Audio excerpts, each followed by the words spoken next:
Hey everyone, it's the one and only magnificent bird, Buckbeak, speaking to you today.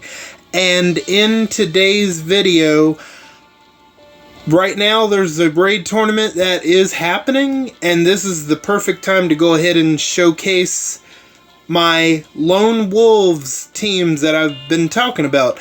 Now, originally, I said I had two of them in the last video, but I was able to cook up a third Lone Wolves team. Now, the thing about these Lone Wolves teams is most of them are similar, but, you know, they all have, while they're mostly similar, they all have a different tune in each of them. You'll see as I get ready to show you the teams. And before we get started, please hit that like button if you like this video. Subscribe if you're not already subscribed. Leave a comment if you would like to, and share the video. If you do any of those four things, it would be very much appreciated by me. And while I'm rating, I'm also going to talk a little bit about AEW, Double or Nothing. I'm just mainly going to be talking about not every single match that happened, but I'm talk about a couple of just mainly talking about who won each match. Not like the matches that I'm going to particularly talk about. So, yeah, so I hope you guys are doing good and staying safe out there. I'm doing alright, and I'm staying safe for the most part. So yes, I didn't mean for it to go up so soon, but yeah, let's, first we'll talk about this one. This is the Lone Wolves team that I use on a pretty regular basis, right? So we have Philip Blake, Forsaken Michonne, Eva and Ghost, St. Patty's Day Rosita, and Morgan Unhinged. And I'm also going to show you the mods I have on each of the tunes, and I'm going to show you the weapons I'm using so you get an idea of what I'm doing. So Philip Blake, first up, he has, let me scroll, Axel's Murderous Deagle, 50% attack, confuse on crit, 1535. Very large bonus to AP when attacking. And just to show you, Rosita has the exact same weapon because I happen to have two of them. For the longest time, I was using her base weapon, and her base weapon is pretty good. But I'm finding myself, I'm really liking this weapon on Rosita, especially a little bit better than her base weapon, but you can't go wrong with her base weapon. Now, let's get back to Philip Blake. Let me show you the mods. If I can find him here. He's down here. Here he is. Okay, so the mods: Attack Paragon, Attack versus Fast, Confuse Resist, Burn on Attack, and HP. That's just what I went with personally on him. Now, next up, Michonne, Forsaken Michonne, and obviously I have her base weapon. 55% attack, huge bonus to AP when attacking, improved bonus attack, and attack up versus crosshairs. That's what I have on her weapon, obviously. That's, in this particular team, that's going to work the absolute best. Now, for her mods, this might be a little whatever. Okay, so we have Defense on Attack Paragon, Attack versus Tough, Daze Resistance, Reflect Damage, and Attack on Attack. So I wanted to try to get as much attack in as possible, as she is absolutely one of the best Lone Wolves tunes out there. Now, we have Eva and Ghost. And again, I just stuck with her base weapon. 55% attack, huge bonus to AP, attack up versus debilitating, and improved critical expert. Why I think her base weapon is the absolute best you can go on Eva and Ghost is you're going to be able to proc off the normalize pretty much most of the time. So it doesn't get no more complicated than that. Now for the mods, let's see. She doesn't have as much attack as like Michonne, but she does a good amount of damage, surprisingly. So we have attack on attack, attack versus fast, stun resist, attack while taunt, and attack versus alert. For now, I was thinking about just doubling down on 2 trait damages, you know, so, and I figured for attack versus fast, you know, she's already doing great damage against fast, why not do more? So that's what I have for her. Rosita, I already showed the weapon. Now for her mods, I have crit chance 75%, attack versus yellow, taunt resist, yeah, it's a platinum, but I guess it's still alright, you know, it's fine. We have crit damage, Paragon, and then attack on a crit set, platinum. Hey, it works for me. I wish I had better mods, but it is what it is. Now, for Morgan Unhinged, that is his base weapon. Whoops, wait a minute. I'm actually using this weapon. Armored Valentine's Day Axe, 50% HP, 50 defense, improved elusive impair, trait damage reduction. So like, along with Morgan being able to taunt and confuse, especially taunt, they're going to hit him and they're going to get impaired for 3 turns, which is, you know, when this weapon first came out, I didn't think much of it at first, but found the right tune to put it on, and it's actually very, very good. You just gotta find the right tune to put certain weapons into their hands, for sure. Now, for his mods, HP on defense, attack versus alert. I wish I had a defensive one, but I don't, not with the defensive set, but I could change that theoretically. You know what? I guess we'll change that now. Yeah, okay. Maim resist, defense while confused, and stun resistance. There we go. Well, I'll just change that and see how well that actually goes. Okay, so now next up, it was kind of a spoiler, but here we go. I have Chance the Traitor. Yes, I know. He was in a stash a couple weeks back, and yeah, I paid to get him out of the stash, and we're gonna try him out. We got one more team, so I don't need to go over the weapons or mods with Philip, Blake, Michonne, even Ghost. Already did that. So now Lily Call. This one I'm not gonna lie. I'm kind of like, I'm curious, but I'm kind of worried that she isn't worth all the hype. So let's look at the weapon I have picked out for her. Lily Call's Colt 45 automatic pistol.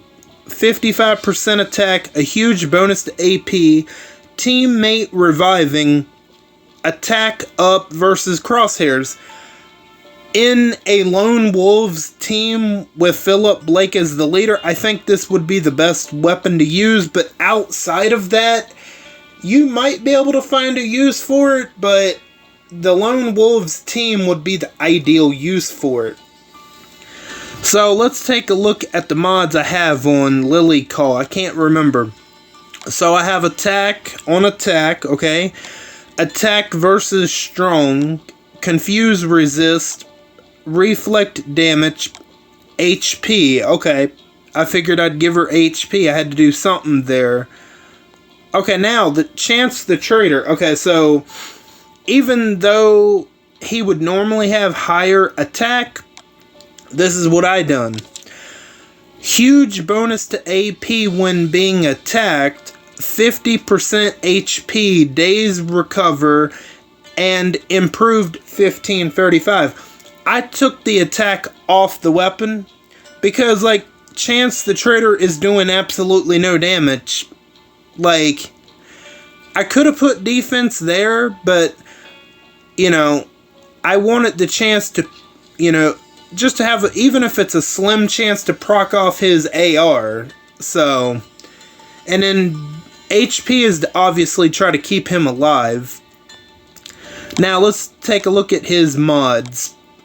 Okay, so, defense on HP set, defense versus strong, crosshairs resistance, attack on bleed, HP. Okay. I'm not sure how I feel about Lily Call, but I have tried out Chance the Traitor, and I am liking him. So here's kind of the third Lone Wolves team. It's pretty much almost exactly the same as the first one, except for Morgan Unhinged. I placed in Chance the Traitor, obviously, so no need to really go over that. We went over that in detail. So let's start with 6 of them with the one that I use the most. So let's go ahead and get started, shall we? Okay, okay, so that's gonna be too easy. Now, AEW Double or Nothing. Right, so their pay-per-view happened on, what was it, Memorial? No, the day before Memorial Day, because it was a Sunday. So the matches I want to talk about, I'm just going to simply talk about, like, the winners, and kind of give some thoughts on what I think might happen. And then there's a surprise return that, there is a surprise return that happened that I'm also going to talk about. Let me talk about Timeless Toni Storm. I guess we'll start there. So, Timeless Toni Storm, she defended her AEW Women's World Championship against Serena Deeb. And no surprise, Toni Storm successfully retained her women's championship. Like I had said when I talked about AEW Dynasty a couple weeks back, maybe about a month ago, like, Timeless Toni Storm's momentum is just too hot right now, and realistically, I don't see anyone on that AEW roster beating her for the title anytime soon. And Serena Deeb, I believe she was a part of, back in 2010, she was a part of CM Punk's Straight Edge Society, if I'm not mistaken, because, like, she came out there when she came out there to challenge her, like, a couple weeks back. I was like, she looks familiar, but I can't place it, and I think it is her, but what was her name? And I can't remember. I don't think it was Serena. It was something else, but it looks exactly like her. So anyway, Toni Storm beats her, retains the title. Not too surprising. Her momentum is too hot right now to take the title off of her. I don't know when they're planning on taking the title off of her, but I don't see it being anytime soon. Maybe late this year, maybe sometime next year. I have no idea. Of course, unless a freaky injury happens, but that's something we're going to talk about. Let's go ahead and jump into that, actually. So, Adam Copeland, the next match I want to talk about, Adam Copeland, aka Edge, he defended the TNT Championship against Malachi Black in a barbed-wired steel cage match. And Adam Copeland, you know what, I'm going to quit calling him that, because I'll just call him Edge, even though even in AEW, they have to refer to him by his full name, his real name. But anyway, Edge, he successfully beats Malachi Black after the assistance from, what's the guy's name? I know Edge and Christian were a part of that vampire faction in WWE, the Brood. Grangel or something like that. But anyway, I think that figure Grangel, he came out there and helped Edge beat Malachi Black. Now, here comes the part about the injury. So, Edge, he decided to climb up one part of the match. He decided to climb up the steel cage, and he jumps off onto a table, but he ends up landing on his feet. And it was revealed that, I think about a day ago, or maybe not even that long ago, that Edge broke his tibia. So that means he has to indefinitely be out, which means I don't know what they're going to do with the TNT Championship, but that kind of sucks for him. But I mean, he's not a spring chicken anymore. But hopefully he'll be able to come back. I would imagine he's definitely going to be out for the rest of the year. Probably a big portion of it next year, I would imagine. So, it's going to suck not seeing Edge on TV, but it is what it is. Now, here's the team I was most curious to see how it's going to work. So, we're going to target, I don't know, Herschel. Okay, who do we want to target now? Let's see if we can take out Omid with Lily Cole.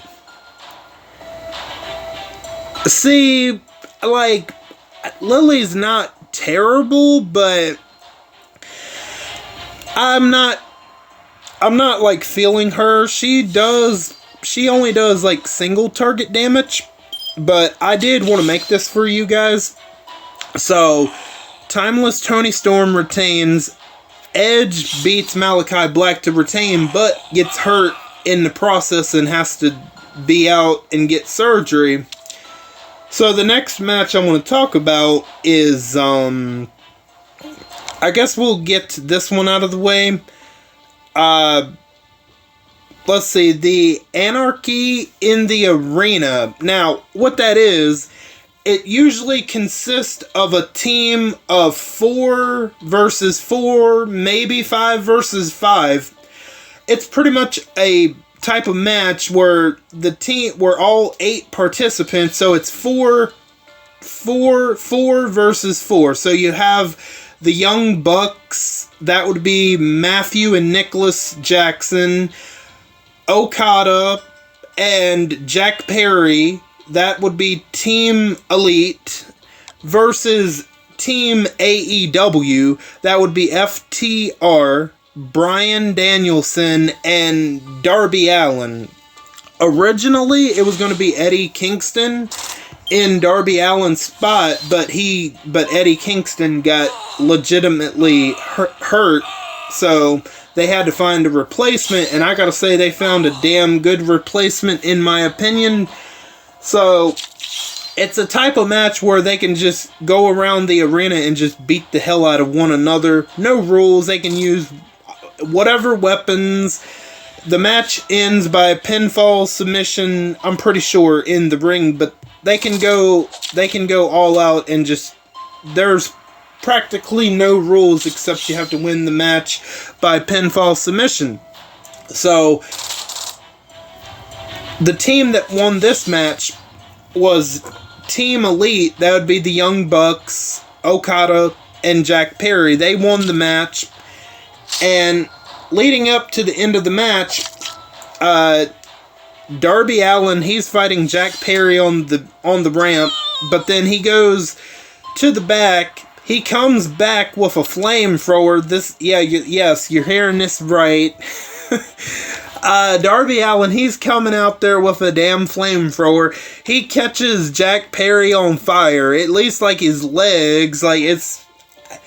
how they put him out, I don't know. But, yeah, I've seen pictures of this happening. Yeah, he actually sets this guy on fire. And then, near the end of the match, they have Darby Allin in the ring. Darby Allin's in the ring, and... they get the jump on him, and they tie one of his feet to a rope, and the Young Bucks, they tell people in the back to raise up the rope, and the rope starts raising up, and Darby Allin, he's hanging upside down, like, you know, and then that's when Okada, he comes out there, and he has these sneakers, but they have thumbtacks on the bottoms of the thumbtacks, and the Young Bucks, they put the shoes on with the thumbtacks, and they super kick Darby Allin with the thumbtacked shoes, and then they pick up the win. So I would imagine, I don't know this 100% for sure, but I would imagine these 8 men are probably going to face each other again in what they call a blood and guts match. It's pretty much like a War Games match in WWE, where they have 2 rings and 2 cages. So since the team of, you know, the Team Elite won that Anarchy in the Arena, I would imagine the babyface team is, if they do have another match against each other, except it would probably be blood and guts, but I'm not 100% sure on that. I would imagine the team of FTR, Bryan Danielson, Darby Allin will probably win that blood and guts match, because I just don't see the Young Bucks, Okada, and Jack Perry winning twice in a row. Like, they gotta give some hope to the baby faces, you know what I mean?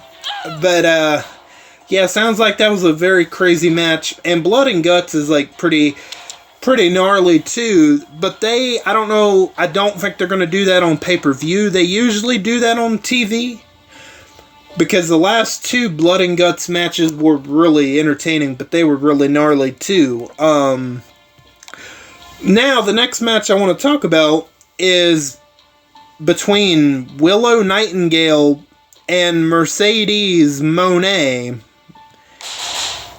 And, so that was for the TBS Championship, and like I had predicted when I last talked about AEW, I said that Mercedes Moné was going to definitely beat Willow Nightingale, and what do you know? That happens. I'm not shocked, honestly, although what comes next, I was like kind of surprised about, but I guess we'll see where it goes. So, after the match, after, you know, Mercedes Moné is celebrating, she won the title, and then I guess Mercedes Moné goes to the back after winning. Willow Nightingale is there in the ring, like, you know, wondering how she could have lost, you know, great, blah, blah, blah. And then we have Chris Statlander, who up to this point was one of her only friends in AEW, and they have this manager, what's the hell's his name? I can't think of his name. Something Stokely. I'm gonna call him Stokely, but okay, Stokely, he's yelling at Willow Nightingale, saying that this is your fault, that you lost, you know, blaming her. That's when Chris Statlander comes out and tells Stokely, you know, this is not the time to be doing this, and she's, you know, grabbing Willow to just go to the back, let's, you know, worry about this later. And then next thing you know, Chris Statlander, she grabs Willow's head and just slams her down onto the floor and just, yeah, beats her up. So, yeah, Chris Statlander is now a heel. I'll be interested to see, like, why she turned on Willow Nightingale. I don't know. I mean, I have no idea, but obviously Stokely, he was a part of it, because when Chris Statlander slammed Willow Nightingale on the ground, he's in the ring, like, laughing and smiling, so they've turned heel on Willow Nightingale, so we'll see where that goes to. And I want to talk about one more match. Yeah, there is one match that I was kind of talking about, but I was going to think about talking about, but I just... it involves Chris Jericho. There's this title that's called the FTW Championship. It stands F the world. Not gonna say the word, but anyway.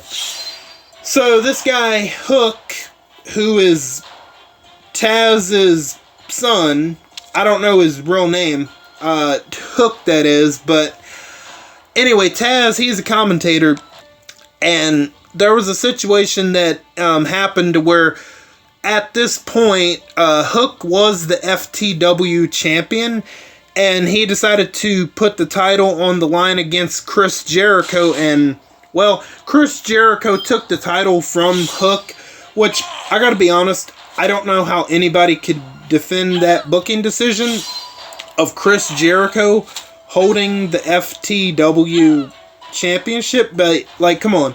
He's above the FTW championship. He would still be considered one of the greats if he had never won that title. That title means absolutely nothing. That title is beneath him, but yet they have him out there winning it at Dynasty. I didn't really talk about it.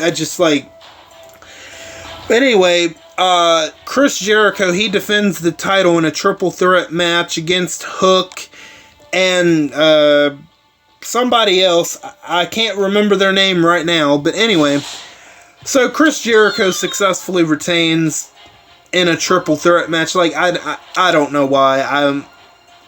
I'm good. I don't, I didn't really want to go into deep detail. I was kind of expecting they would just put the title back on Hook. That's what I was hoping, so they would stop this bull crap. But no, I don't know what they're doing with Jericho and the FTW Championship. Who knows? But anyway, now let's get to the match, or the result I want to talk about. This is one of the main events. I don't know if it was the main event. It might have not been the main event because of the anarchy in the arena. But anyway, we have the AEW World Champion Swerve Strickland, and his first pay-per-view title defense is against Christian Cage at this point. And you might be asking, okay, what kind of story, what kind of semblance of a story do they have? Well, here's the story that they have. Last year, back in August, there was a tag team match between Sting, Darby Allin, and they were facing the team of Christian Cage and Swerve Strickland. You gotta remember, Swerve Strickland, he was a heel just last year, but now he's a babyface, so it was some kind of tag team match where you put one of your opponents in a coffin and your team wins. It might have been like a coffin tag team match or something like that. But anyway, so how that match wraps up is Sting and Darby Allin, they put Swerve Strickland in the coffin, and so Christian Cage, he blamed Swerve Strickland for losing that match, which, I mean, he was the one to go in the coffin, and that's definitely part of the story. So the part of Christian Cage, his heel character right now, he believes he's a patriarchy. He believes he's a devoted father to these two wrestlers, one of them named Nick Wayne, and another who was formerly known as Luchasaurus, but they've changed his name to Killswitch. But okay, anyway, his character is quite hilarious. Like, he's not supposed to be hilarious, but it's just some of the best heel work from Christian Cage, definitely, in my opinion. Probably the best of his whole career, to be honest. So, Christian Cage, he blamed Swerve Strickland for losing that tag team match, and on top of that, when Swerve Strickland was a heel, at the time, he went to Nick Wayne at the time had a training facility in his garage, and Swerve Strickland, he went there and like beat the hell out of him and busted him open. But I can't exactly remember the story, but I do remember that particular incident happening, and I'm like, okay, I can see this definitely working, right, as a story. So Swerve Strickland, he beat Christian Cage and successfully retained the AEW World Championship, which I'm not surprised. Now, this last thing I want to talk about, with this particular return that happened at Double or Nothing, I think they kind of just told us who's going to end up beating Swerve Strickland eventually for the AEW World Championship. So, okay, Adam Cole, he comes out during Double or Nothing after Will Ospreay defeated one of his buddies, Roderick Strong, for the AEW International Championship. So I'm not surprised about Will Ospreay beating Roderick Strong. I mean, he's been on a hot streak. He's been undefeated in 2024. So Adam Cole, he comes out there after the match, and you know, he's gonna cut a promo, and then, you know, all of a sudden there's a video package of this person entering a room, and in said room is items from different items that MJF have obtained, like his fancy suit, his scarf, just like different odds and stuff in this room. And then the video cuts, and then MJF's music hits, MJF returned, and you can see Adam Cole, as soon as he hears MJF's music, you can see Adam Cole, he is shitting his pants in that ring, like, he don't know what to do, like. Then he comes out there, MJF comes out there, he comes out in a Triple H jean jacket inspired jacket that Triple H once wore in 2002 when he made his return from a big injury back then. So he comes out there, and Adam Cole, he's acting all like, oh hey buddy, he's got his arms held out looking for a hug, and MJF comes in the ring, and MJF actually does he hugs Adam Cole, and people were booing, wondering why MJF is hugging Adam Cole after he done everything he did to him back in December. But MJF is smarter than that, and well, he gets the drop on Adam Cole, gets him to lower his guard, so he knees him in the, you know, in the lower section, and just beats the hell out of him for doing what he did. So yeah, it seems like MJF he's back, and it seems like he is going to go back to his old ways. But this time, people, unlike before, people aren't going to hate him yet, because he was getting a massive pop from the crowd. So, and, you know, MJF is talking about, you know, I'm not going anywhere, you know, he's pretty much, I'm not going anywhere, and he got a tattoo on his ankle of, like, an AEW symbol with, like, a poker chip in it. I forget what it says. So, yep, I think they just they told us that, MJF is more than likely going to be taking the AEW World Championship off of Swerve Strickland. Which, I mean, I don't know when that point is going to happen. I haven't caught up with AEW yet, but I'm planning on catching up on that. So, I don't think I have much else left to say on AEW.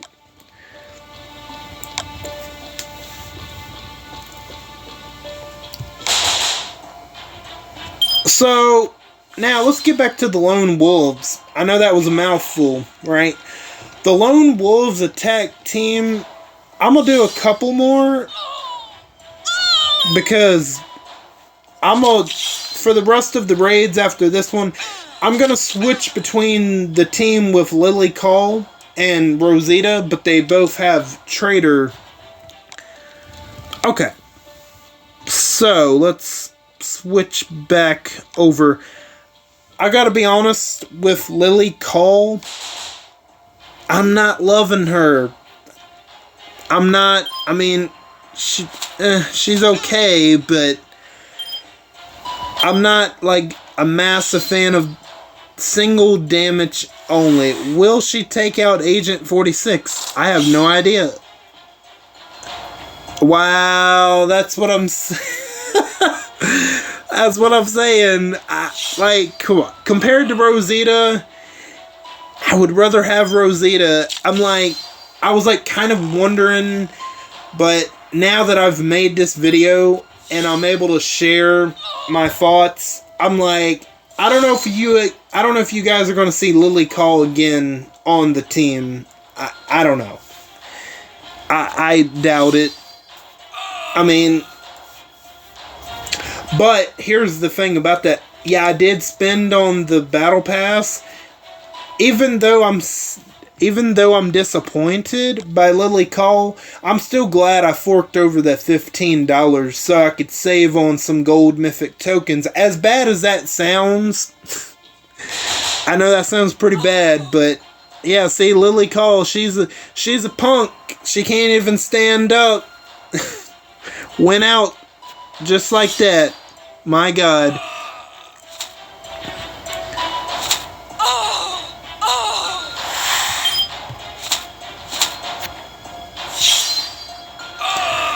Although, Chance the Trader, hey, I'm glad I have him because I can, every once in a while, hey, I can use him. Why not?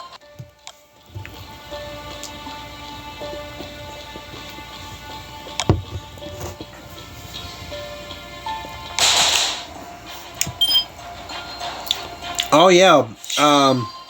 So here's something that I've talked about it, but I'm going to go ahead and talk about it briefly. YouTube, they love taking views away from certain videos of mine. Like for example, about a week ago at this point, I posted the Batman Arkham Knight, part 1. And that video was doing quite well. It got to around 70, 75, 77 views on YouTube. And then I look on YouTube Studios, which it got around 100 and almost 120 on YouTube Studios. And then, it hasn't only been with Arkham Knight. It's been a couple with Arkham City. So, I'd like to check it every day or every other day, just because I'm, very paranoid about it. So, after it has the 70-some views on YouTube, and then the 119, 120 views on Studios, I check, I'm like, it has a little under 100, I'm like, okay, on YouTube Studios, it has a little under 100, 98, 99, okay. I look on YouTube, it dropped down to 49 views. Yup. I don't know. They don't like me. Or they don't like my Batman videos. I don't know what it is, but I have no idea. I think the last time I checked it, it was sitting at 60 views on YouTube. I think about 90 views on Studio, so I don't know. Who knows?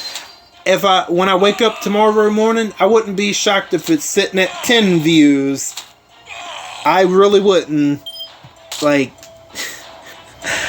don't do it to my RTS videos. It seemed they didn't even do it with Batman Arkham Asylum either.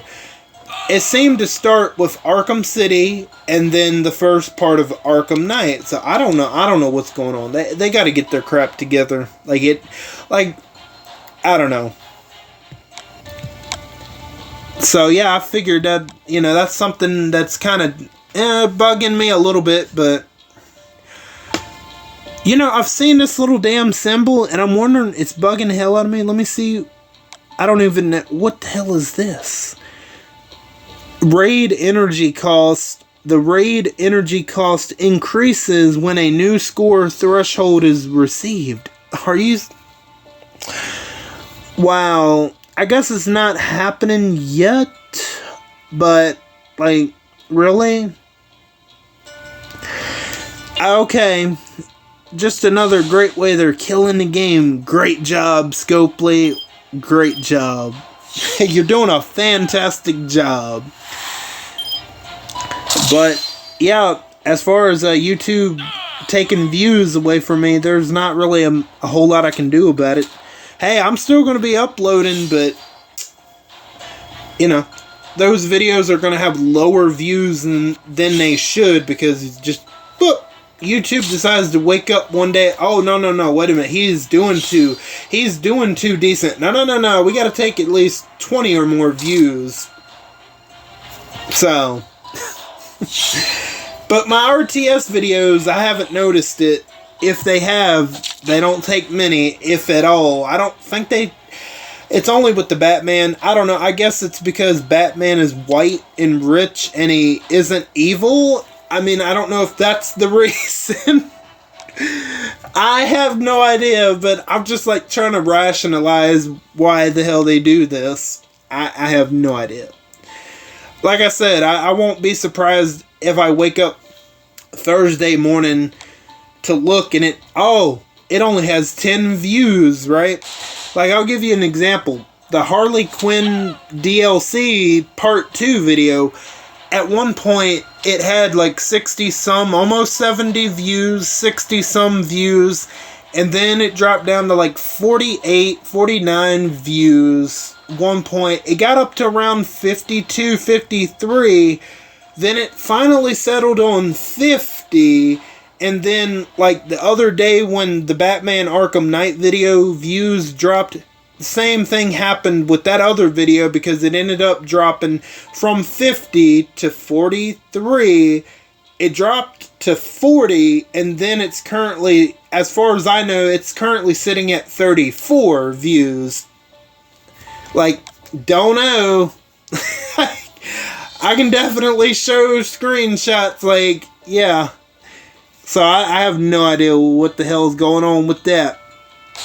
But as far as that Lone Wolves team number 2, I don't know if y'all are going to see it again. I'm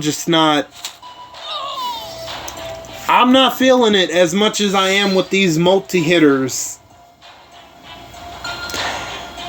But the question is, with the one Lone Wolves team that I usually use, do I want to potentially get adrenaline rushes off quicker, or do I want to taunt everybody? That's the only question I have, but that's a good question to have. With Lily, you're only hitting a single target, even if you take them out. Like, I don't know if I am or not. She's not as good. Like,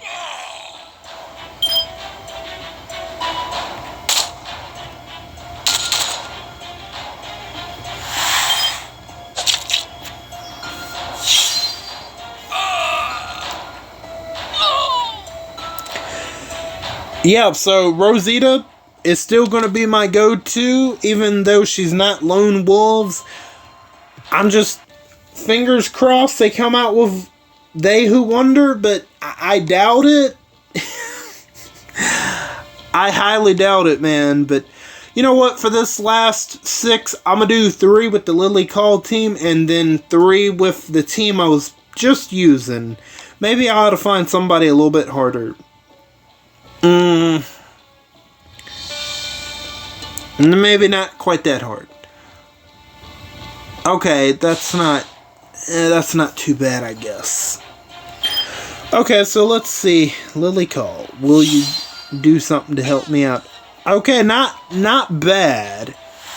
Not bad. Let's normalize you.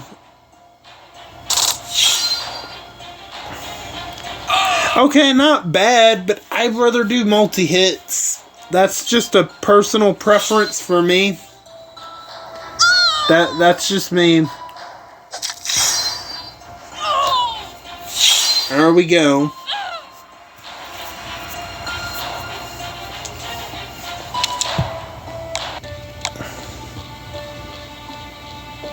Should we do that? We'll try it. Ooh. Maybe I messed up by doing this one. I don't know. I don't know. I hate that bites in there.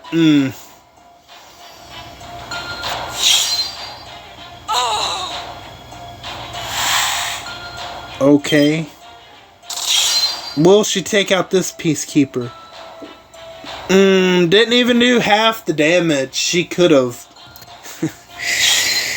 That's the one positive about Lily Call over St. Patty's Day Rosita. She does have the counter damage reduction, but she isn't doing as much damage as she should.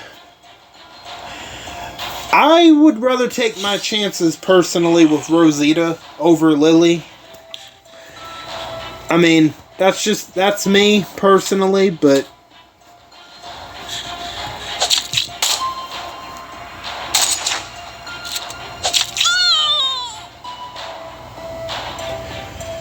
I don't know if you guys are going to see Lily Call. Like I said, I know I've said it a couple times, but I doubt it. I'm not impressed with her enough to have her in a regular rotation.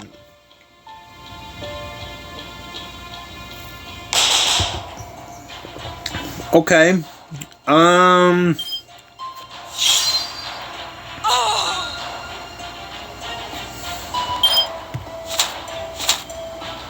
Whoop, I should have commanded Lily.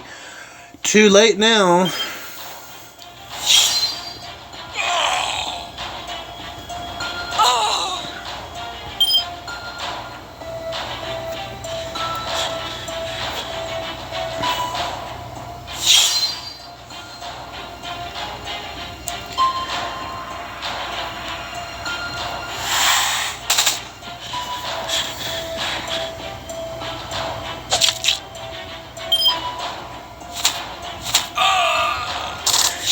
Okay, that's probably the last y'all were going to see of Lily Call from me, personally. I gotta be honest, I wasn't that enamored by Lily Call. She's not terrible, but if you want to do single target damage, she's gonna be okay for that. But I think there are tunes that will do better single target damage than Lily Call that might be a little outdated. Call me crazy, but see, I want that multi-damage. Even though they probably have absolute defense. No, they took care of the Guardian Shields. I'm like, absolute defense. No. It's the Guardian Shields that are.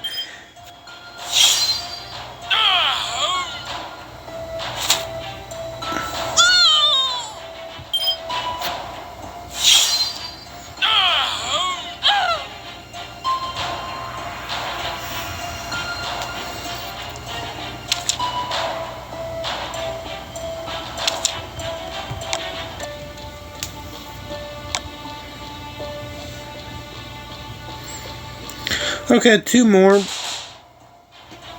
Yeah, why not? Let's wrap this up. I know this is going to be kind of lengthy for a rating with me video, but it was more to it than just rating with me. As I went over 3 different teams, that good stuff.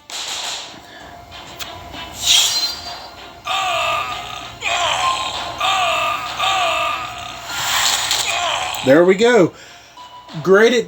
Great usage of the command in that situation. Why not? So overall, I'm going to kind of rank the teams on how I like them the best. So, number 1, I'm going to go with my Lone Wolves team number 1. I like that one the absolute best.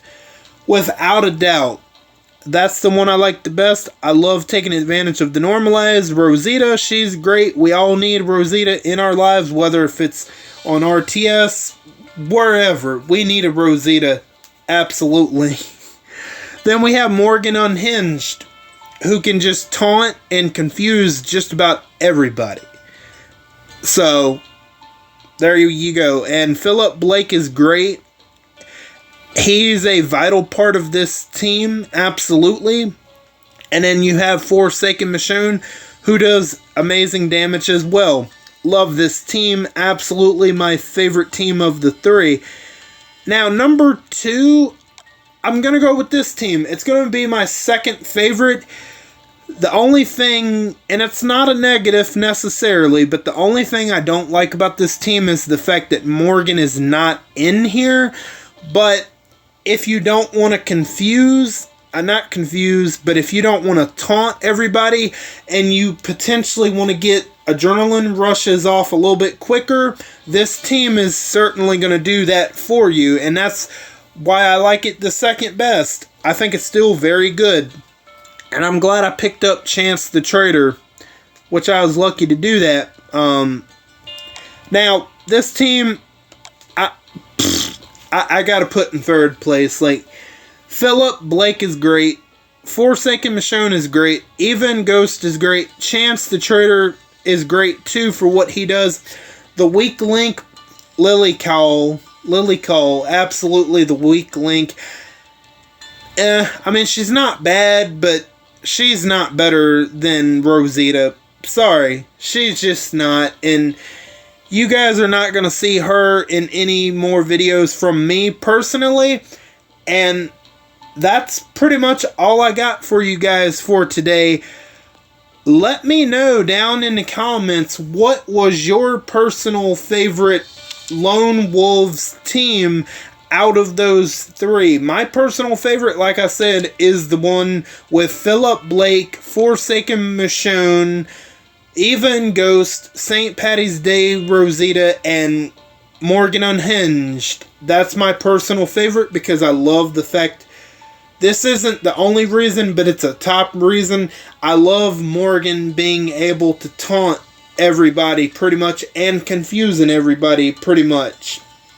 So, if you get that going, that's going to be hard to stop. So, and then the second place is the one with Chance the Traitor and Rosita. Again, if you don't feel like taunting and confusing everybody, and if you want to get adrenaline rushes off quicker potentially, or to take an extra turn, he's gonna, Chance the Traitor is gonna be great for that.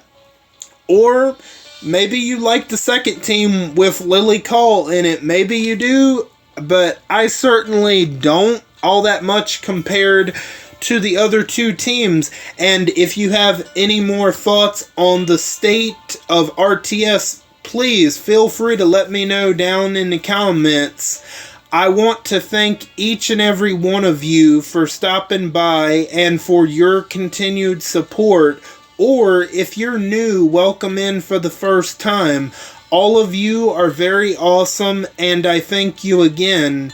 And don't forget to hit the bell and switch on all notifications so you know the second I upload to YouTube. I am Buckbeak, and I'm gonna go fly away back to my nest. Until next time, bye guys.